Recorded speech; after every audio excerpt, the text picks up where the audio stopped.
A meditação nessa noite, convido você a meditar comigo no livro de 1 Samuel. 1 Samuel, ali a partir do capítulo 9. 1 Samuel, a partir do capítulo 9. Pedir aos amigos, se possível, só traz meu celular para me controlar o tempo aqui. Perdão, tá aqui. Eita Deus, mano. Muito bem. Se você achou, diga amém. Amém, glória a Deus. Amado, nós vamos falar de dois reis. Dois perfis de reis. Ok? Tá ótimo aqui, show de bola. Dois perfis de reis. Dois reis. Primeiro rei, Saul. Segundo rei, Davi. Amém, irmãos? Ao contrário do que muitos dizem, que Saul não foi um rei escolhido por Deus. Falta ler a palavra quando alguém afirma isso, porque se você ler o texto, se você ler a Bíblia, você vai perceber que Saul foi um rei escolhido por Deus, ok? Mas Saul foi escolhido pelo povo. Não foi isso.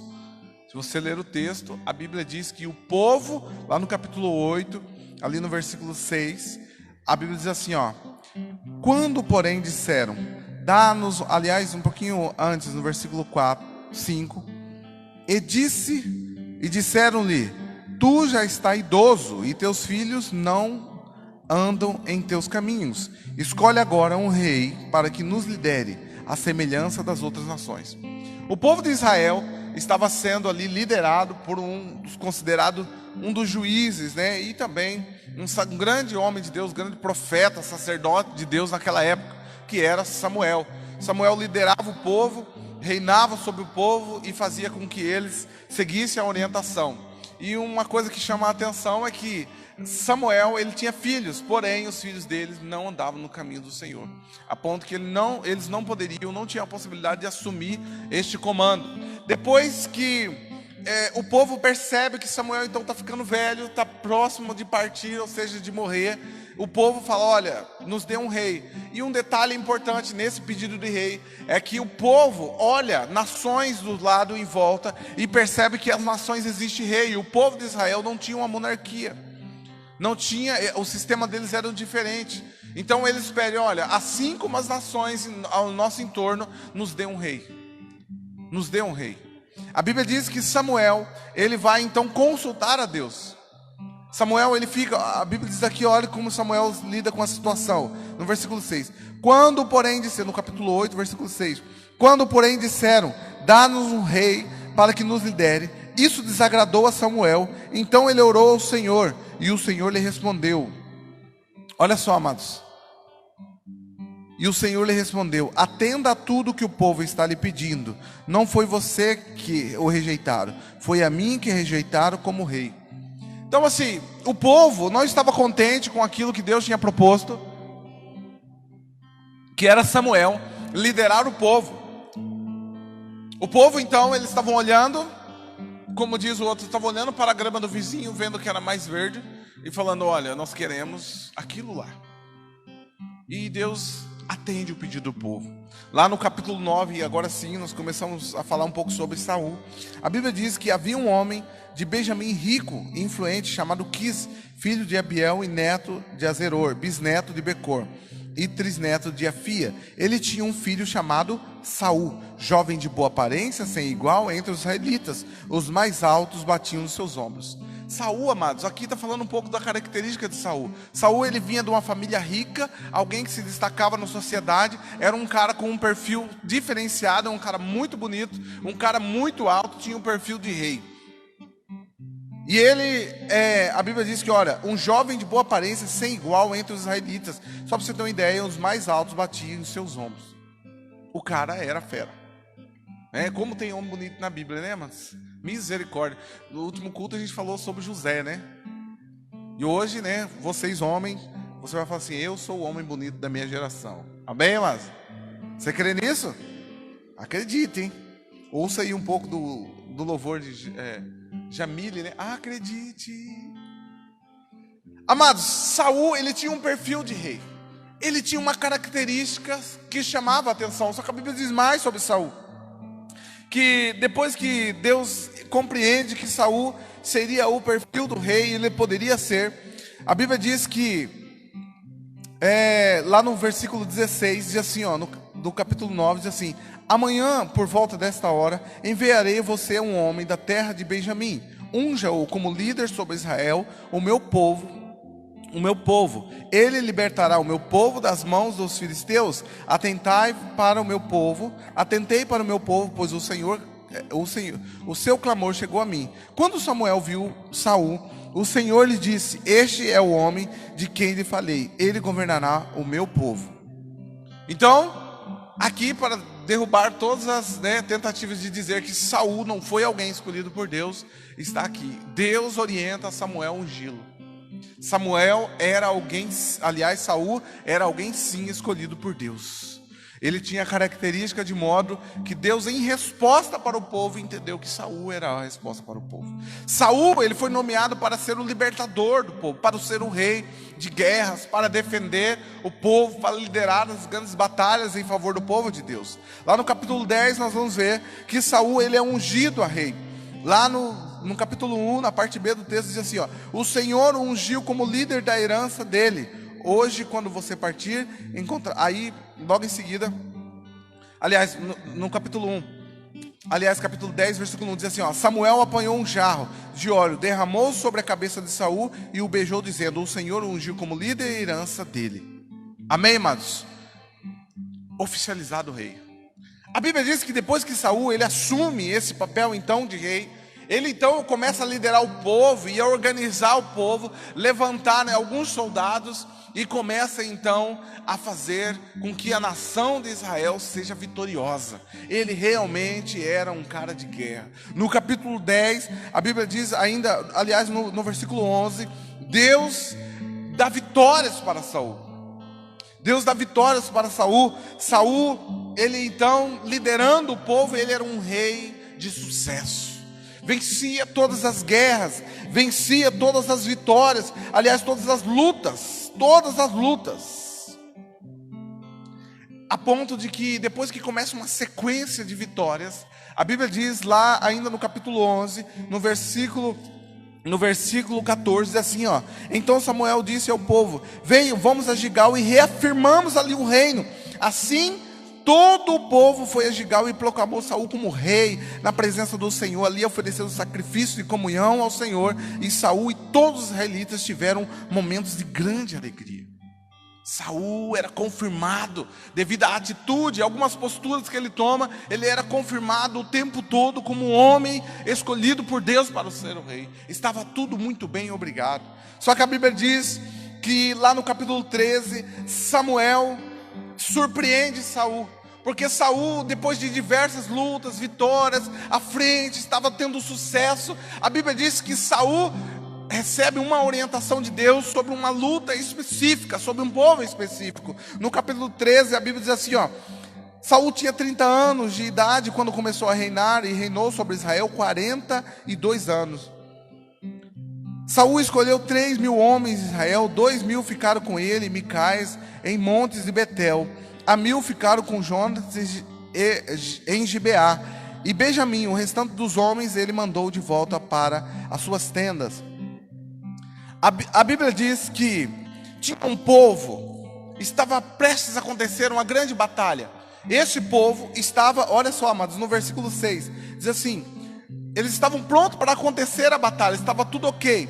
E esse povo, quando os soldados de Israel viram que a situação era difícil e que seu exército estava sendo muito pressionado, esconderam-se em cavernas e buracos, entre as rochas e poços de cisterna. Alguns hebreus até atravessaram o Jordão para chegar à terra de Gade e Gileade. Saul ficou em Gigal, e os soldados que estavam com ele tremiam de medo.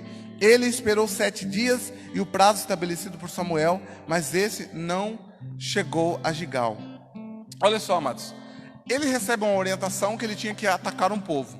Só que antes ele tinha recebido uma orientação do profeta. Falou assim: olha, antes de você ir para essa batalha, eu vou fazer um sacrifício. Aguarde, porque assim que possível eu já estou indo. Determinou um prazo. Só que Saul, ele tinha um problema de insegurança. E a pessoa, quando ele é insegura, amados, ele começa a fazer algumas coisas, sabe assim, que assustam as pessoas que estão em volta. Ele começa a quebrar regras, com medo da reação do povo que está em volta.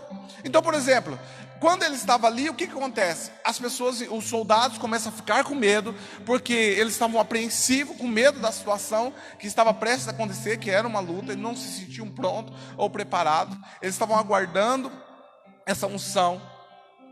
E Saul, quando vê os soldados com medo e aguardando Samuel, e Samuel que não chega, ele falou: quer saber? A Bíblia diz assim, ó: e os soldados de Saul começaram a se desesperar, e ele ordenou: tragam-me o holocausto e o sacrifício de comunhão. Saul então ofereceu o holocausto. Quando terminou de oferecê-lo, Samuel chegou a Saul e foi saudá-lo. Amados, a falta de confiança no homem de Deus ou no profeta de Deus faz com que pessoas simplesmente quebrem regras. Muitas pessoas quebram regras do reino de Deus simplesmente porque não têm a paciência de esperar a resposta de Deus. Sabe, se Deus já determinou uma palavra sobre a sua vida, você só tem uma coisa a fazer: esperar, confiar. Sabe, há um desespero tão grande e muitas pessoas ficam desesperadas e acabam, infelizmente, entristecendo a Deus e permeando pelo caminho da desobediência. Aqui nesse capítulo nós vemos a primeira ação, o primeiro pecado registrado por Saul. Aliás, um pecado que começa então a acompanhá-lo, que é a desobediência. E sabe o que é interessante? A Bíblia depois diz que logo depois que ele desobedece, ele acaba indo lá e fazendo o que não era para ele fazer, porque ele estava preocupado com a pressão do povo, não estava aguentando a pressão. Ele vai lá e acaba pecando. A Bíblia diz que logo em seguida o profeta chega e olha o preço e o quanto que gerou de consequências na vida dele, por ele não esperar. Perguntou-lhe Samuel, perguntou-lhe Samuel: o que você fez? Saul respondeu: quando vi que os soldados estavam se dispersando e que não tinha chegado no prazo estabelecido e que os filisteus estavam reunidos em Micais, pensei: agora os filisteus me atacarão em Gigal, e eu não busquei o Senhor, por isso me senti obrigado a oferecer o holocausto. Disse Samuel: você agiu como tolo, desobedecendo ao mandamento que o Senhor Deus lhes deu. O Senhor Deus lhes deu. Amados, muita gente tem feito isso aqui, ó. Existe um tempo determinado para Deus sobre todas as coisas. Existe um monte de jovens e adolescentes que simplesmente quebram um monte de barreira, e poderiam estar vivendo uma outra fase na vida, mas por la desobediência, uma orientação, sabe? Existe um prazo para namoro, existe prazo. Eclesiastes fala que existe tempo para todas as coisas. E nós, como cristãos, jovens, adolescentes e até mesmo pais, nós precisamos aprender a respeitar o tempo das coisas. Muita gente, porque não respeita, como eu já disse, jovens e adolescentes, hoje acabam vivendo coisas que eram para viver daqui 10, 15 anos. Gravidez indesejada, às vezes sofrendo questões psicológicas, porque não era para estar vivendo aquilo, era para estar vivendo uma fase totalmente diferente, uma fase que talvez o pai projetou para os estudos, para ter uma vida de crescimento, de agregar, mas infelizmente por causa da desobediência, acabam vivendo consequências que não eram para estar vivendo. Existem muitos homens de Deus que era para estar tudo numa boa financeiramente, mas porque não espera o tempo de Deus, como disse Saul: eu não consultei a Deus, não consultam a Deus e acabam abreviando coisas, vivendo coisas que não eram para viver, o tempo não está preparado para viver. Começam se complicando, fazem negócios à torta à direita e depois, Deus tem misericórdia. Sabe, tem um monte de atitude porque não consegue esperar em Deus, não consegue confiar, não consegue consultar a Deus. E às vezes vem a palavra, fecha o coração. A Bíblia diz aqui que depois dessa situação, disse Samuel: você agiu como um tolo, desobedecendo o mandamento que o Senhor Deus lhe deu. Se você estivesse obedecendo, Ele teria estabelecido para sempre o seu reino sobre Israel. Mas agora o seu reino não permanecerá. Sabe, amados, como é triste isso aqui. Como é triste isso aqui, sabe? imagine só você chegar diante do médico, o médico fala assim: olha, se você tivesse segurado a onda, se você tivesse feito o tratamento que foi determinado, mas você ignorou isso, e agora não há o que eu possa fazer. E é essa a situação agora que Saul está vivendo. Ele ouve do profeta e fala assim: agora você está vivendo algo que não era para viver e eu não posso fazer nada. Deus está rejeitando. Sabe o que nós temos que aprender com isso aqui? Que nossos pecados, nossas consequências, a consequência da desobediência, vai haver situações que nem o próprio Deus pode intervir. A gente vai ter que sofrer. Tem um monte de gente que fala: puxa, eu estou vivendo uma escassez, passando uma dificuldade financeira.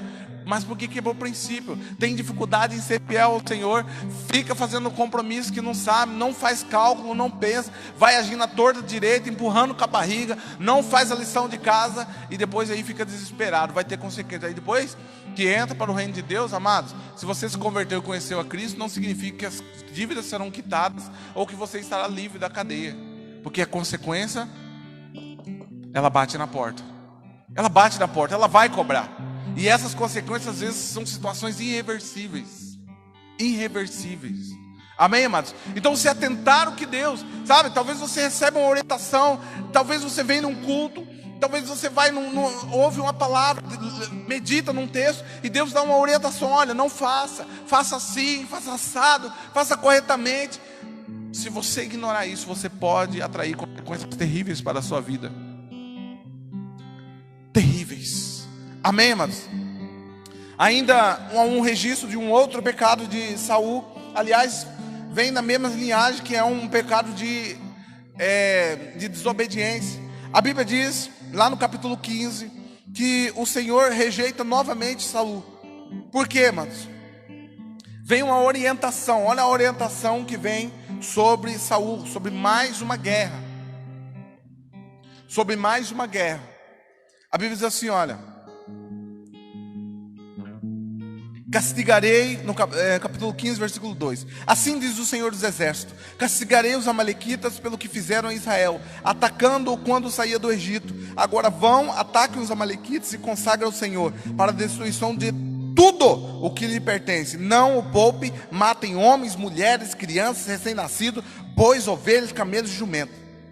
A ordem sobre os amalequitas era: vai lá e aniquila tudo. Sabe, os reis, eles tinham um hábito, normalmente da guerra, eles participavam de uma grande batalha, e aí sobravam os despojos. Mas havia despojos que Deus rejeitava. Fala assim, nesse caso específico, Deus fala assim: olha, não é para levar nada. Não importa o que tenha lá. Não importa, não é para ter dó. São inimigos de Deus. É um povo que vem contrário a Deus. Eu já determinei uma orientação sobre a vida deles. É para acabar com tudo. A orientação sua, Saul, como representante de Deus, como representante do povo de Deus, alguém que foi escolhido para ser o libertador, você só tem uma orientação: vai lá e obedeça. Elimina tudo. Mas a Bíblia diz que não foi o que aconteceu. No versículo 7 diz assim, ó: Saul atacou os amalequitas por todo o caminho, desde Avilá e até Sur, e ao leste do Egito. Capturou vivo Agag, rei dos amalequitas. Primeiro erro. Exterminou o seu povo amalequita, e exterminou o seu povo. Opa!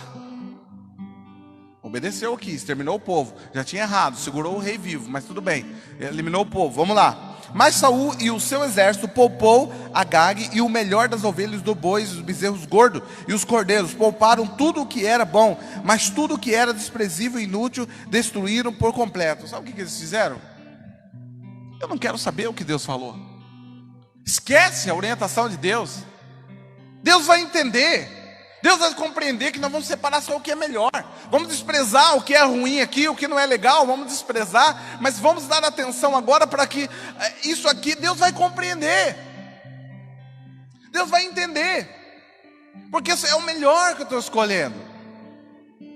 Isso aqui eu posso usar. E a Bíblia diz mais, que eles pegaram, olha só.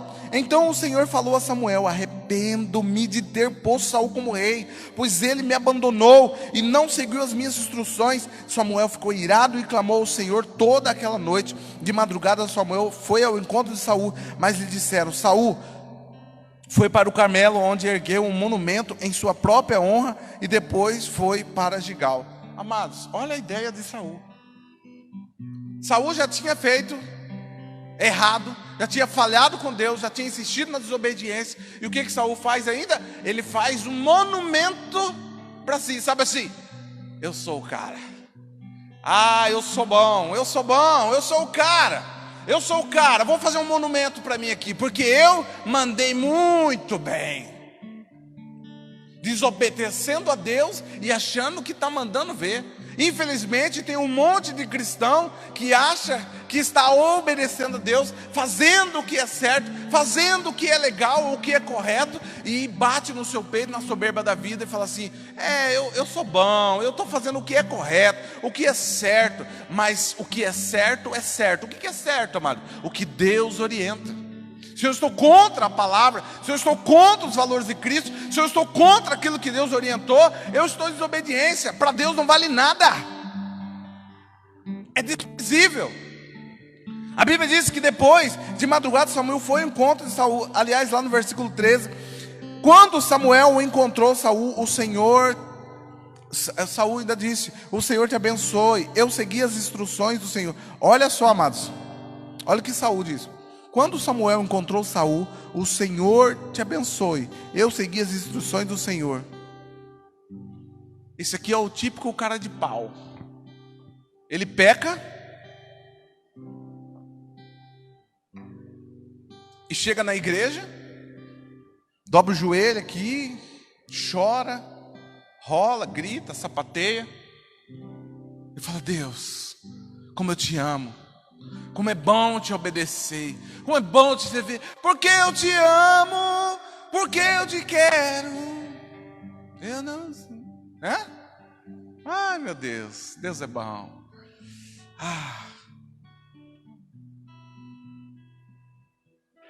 O mínimo, a postura de Saul aqui de chegar e falar: Deus, me perdoa, Pai. Tem cristão chegando na igreja achando que Deus é tolo, que Deus é cego, que Deus não vê nada. Faz essa pronta a semana inteira, faz uma patifaria, marido que não respeita a mulher, filho que desonra o pai, faz uma semana cheia de patifaria, uma vergonha. A Bíblia diz que até se você não ora, é pecado. Jesus chega para os discípulos, bate no camarada, fala assim: eu vou ali, porque eu não estou legal, eu vou ali, vou ter com o Senhor ali. Jesus lá sofrendo, a hora que volta, aí Jesus deixa: olha, vocês orem por mim aí. Não, beleza, Senhor, pode ir lá. A hora que Jesus volta, os caras estão lá. Jesus fala: não pode orar uma hora? Sabe, aí passa uma semana inteira, não consegue fazer uma hora na presença do Senhor. Chega no domingão achando que está arrebentando. Sabe, muitos cultos, amados, muitos cultos, o culto inteiro, ou no mínimo no louvor, é momento para você se arrepender. Fala: Deus, me perdoa, que semana vergonhosa que eu fiz. Não orei, trabalhei, corri, estudei, fiz um monte de coisa e não tive tempo para o Senhor. Me perdoa, que esse momento aqui seja de reencontro, de restart. Eu quero fazer diferente nessa semana. Mas tem gente que finge que não fez nada, que está tudo bem e vai tocando a vida. Que isso tem consequências, amém, amados? Uma hora a conta chega a conta chega. E foi isso que aconteceu com Saul. A Bíblia diz que depois que ele diz ali que ele cumprimenta: o Senhor te abençoe. Eu obedeci, eu fiz exatamente o que o Senhor mandou. Tipo assim: e aí, Saul? Tá tudo ok, tá tudo bem. Mas a Bíblia diz aqui, Saul, porém, perguntou: então, que balido é esse? Ou em outras traduções vai dizer: que barulho é esse, que som é esse de ovelhas? E esse que ouço com meus próprios ouvidos? Que mugido de boi é esse que estou ouvindo? Mó desmascarado. Em outras palavras, Deus está falando para mim e para você nessa noite: esse choro, às vezes de adorar, essa adoração que você diz que está dando para mim, Deus está falando assim: olha, não me engana. Você pode enganar todo mundo que está em volta. Agora com a máscara fica mais fácil, não é verdade? Ninguém sabe o que está rolando. Convence, a roupa, enfim, um monte de coisa. Parece que está tudo bem, obrigado. Mas Deus está falando: olha, se você está dizendo que está tudo bem, que está tudo ok. Então o que foi essa semana? Vamos olhar para a segunda, vamos olhar para a terça, vamos olhar para tal atitude, vamos olhar para tal postura. Se você está dizendo que está tudo bem, muito obrigado, que você tem ouvido orientações, que você tem seguido o que eu oriento, então vamos olhar aquele comportamento, ou o comportamento que você fez hoje, nesse domingo. Vamos olhar a sua postura. Foi isso que Samuel fez com Davi, confrontou ele, jogou na cara dele. E a Bíblia diz assim, ó, respondeu Saul: os soldados me trouxeram a Amalequita e eles pouparam o melhor das ovelhas, bois. Só para me resumir aqui, Saul, ele começa a dar desculpa. Ele fala assim: não, eu fiz, não foi eu, Senhor, não foi eu, foi os soldados, eles decidiram poupar, eles pediram, foi por causa dos soldados. Olha o que acontece, amados, lá atrás o soldado pressiona Saul, Saul cede. Agora de novo ele está dizendo: olha, a culpa ainda não é minha, a culpa é do povo. E aí fica um monte de cristão dando desculpa, por que está no pecado, por que não se orienta, por que não se corrige com Deus, falando que a culpa é por causa de ciclano. Mas pastor, é porque meu marido é terrível, a minha esposa é terrível, e para fulano. Amados, seu negócio é com Deus, é particularidade, a salvação é individual, é você e Deus, você e Deus. Então se nós pararmos, não nos atentarmos, está na hora de nós pararmos e dar desculpa, e ficar aí justificando por que não oramos, por que não buscamos, por que não consagramos, porque isso. Está na hora de se calar. E ele começa a justificar, começa a tentar explicar, e Deus ali, logo em seguida, Saul, ele é rejeitado. Sabe o que é um texto bem clássico, que todo mundo conhece? Amados, isso aqui tem que ser muito importante. Deus é em primeiro lugar, não importa. Talvez você vai ter que chatear pessoas, vai ter que se apartar de amizades, você vai ter que se afastar de pessoas que não agradam ao Senhor, para se posicionar, sabe? Não importa a opinião dos... Mas o que meus amigos vão achar? O que meus vizinhos, o que meus pais, o que meus familiares vão achar? Não importa, o que importa é que você vai agradar a Deus. Isso sim é o que importa. Se você agradar a Deus, joia, nota 10, amém, amados? O resto é resto. Ah, mas é minha esposa. Não importa. Deus, Deus, Deus, Deus. Olha o texto. Acaso tem o Senhor tanto prazer em holocausto, em sacrifício, quanto em que se obedeça a sua palavra? A obediência é melhor do que o sacrifício, e a submissão é melhor do que a gordura dos carneiros. Pois a rebeldia é como o pecado da feitiçaria, e a arrogância como o mal da idolatria. Assim como você rejeitou a palavra do Senhor, Ele o rejeitou como rei. Amados, obedecer é melhor do que sacrifício. Davi, ele fala assim, aliás, Saul fala assim, mas esses boi aí que nós matamos, os soldados decidiram fazer um sacrifício para Deus. Entendeu? Em outras palavras, está falando, sabe o que está falando aqui? Numa linguagem bem atualizada aqui. Deus, eu roubei lá. Eu roubei o camarada lá, dei o golpe, enganei, fiz toda a palhaçada lá. Mas Deus, é assim, eu vou dizimar, tá? Eu vou ofertar, tá bom, Deus? Eu vou ajudar os pobres, Deus. Deus não é Deus Robin Hood, amém, irmãos? Deus não é Deus Robin Hood. Deus, olha, faz assim, para Robin Hood. Para quem não conhece a história de Robin Hood, ele rouba dos ricos e dá para os pobres. Ai, que bonito isso. Diante de Deus é feio, é roubo. E Deus condena o roubo. Deus não é a favor, Deus não quebra um princípio para justificar outro. Amém, irmãos? Então, o pecado é pecado. A Bíblia diz que Davi, Saul, ele é rejeitado como rei. O fim de Saul, a gente vai falar daqui a pouco sobre isso. Só que aí, depois dessa rejeição, Deus decide então ungir Davi como rei. Só para a gente resumir aqui, Davi, ele é ungido rei.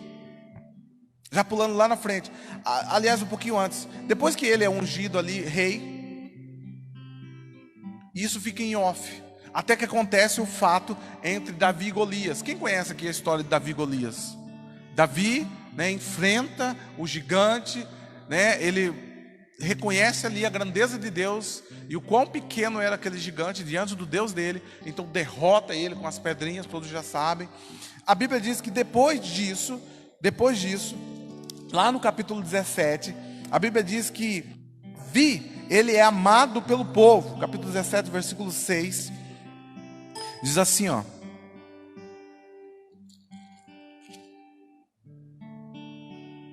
aliás, aqui eu gostaria de... Isso. Depois Davi, ele é... Lá no capítulo 17, versículo 6.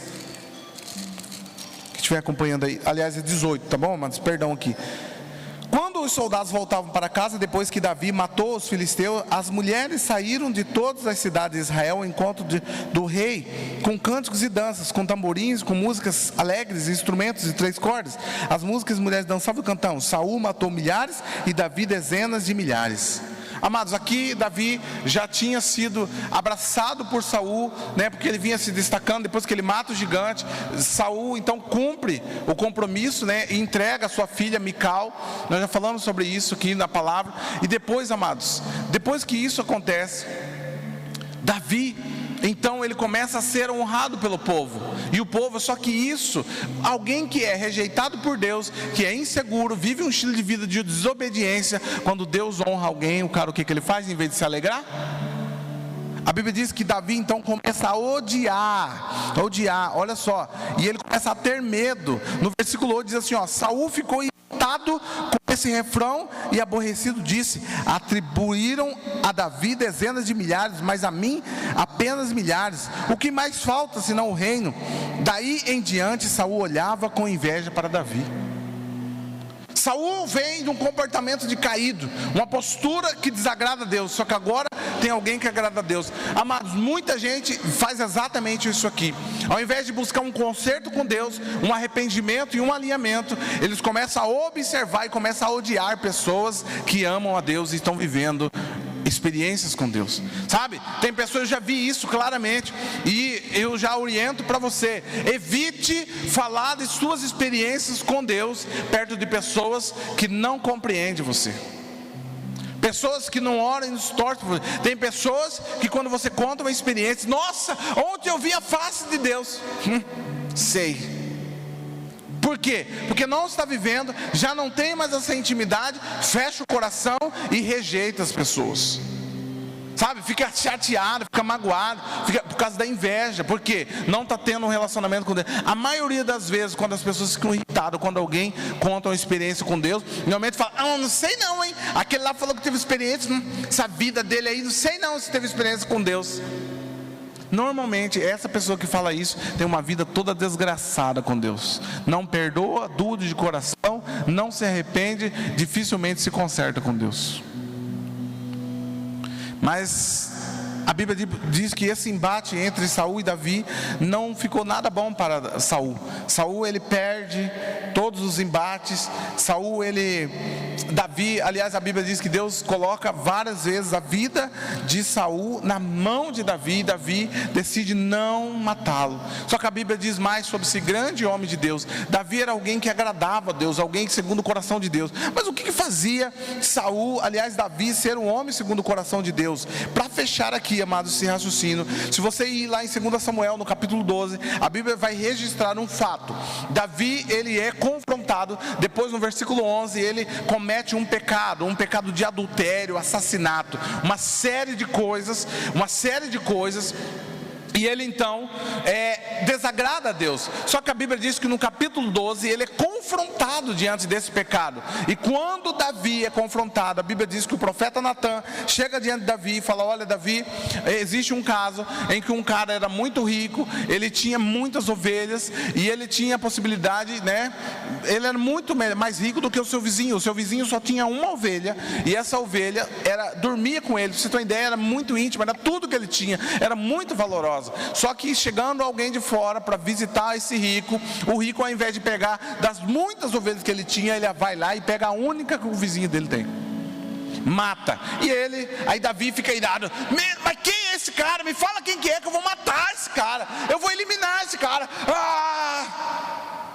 E o profeta coloca o dedão na cara dele e fala: é você, porque você fez isso com a mulher do cara. O cara só tinha uma mulher, você tinha todas as mulheres que esse reino poderia oferecer, e você simplesmente vai lá e pega a mulher do cara, assassina o cara, manda matar o cara, você ferra com tudo. E agora você tem um filho, você tem a cara de pau de dizer que vai matar? A Bíblia diz que Davi faz a expressão similar a que Saul, só que aqui há a grande diferença. Olha só no versículo 13: então Davi disse a Natan: pequei contra o Senhor. E Natan respondeu: o Senhor perdoou o seu pecado, você não morrerá. Entretanto, uma vez você insultou o Senhor, o menino morrerá.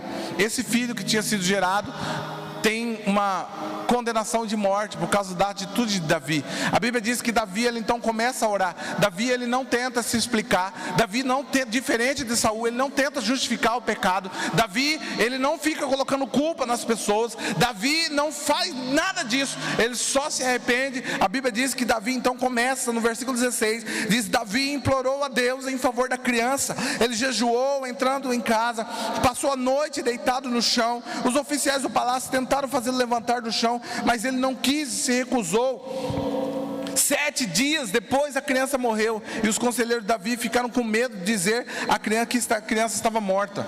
Amados, Davi começa então a pedir a Deus para que não matara a criança. Só que aqui, para a gente resumir, lá no versículo 19, Davi, percebendo que os seus servos estavam falando alguma coisa, ele falou: o que aconteceu? Senhor, a criança morreu. Davi, naquele momento, ele se levanta, se organiza, né, se ajeita todo, arruma a sua roupa, veste suas roupas normal, se estabelece, e todo mundo fala: uai, mas Senhor, quando a criança estava prestes a morrer, o Senhor não chorou, clamou, e agora? Aí ele declara algo muito tremendo. Ele diz assim, ó, versículo 22: e ele respondeu: enquanto a criança ainda estava viva, jejuei e chorei, e pensava: quem sabe, talvez o Senhor tenha misericórdia de mim e deixe a criança viver. Mas agora ela morreu, porque deveria jejuar? Poderia eu trazê-la de volta?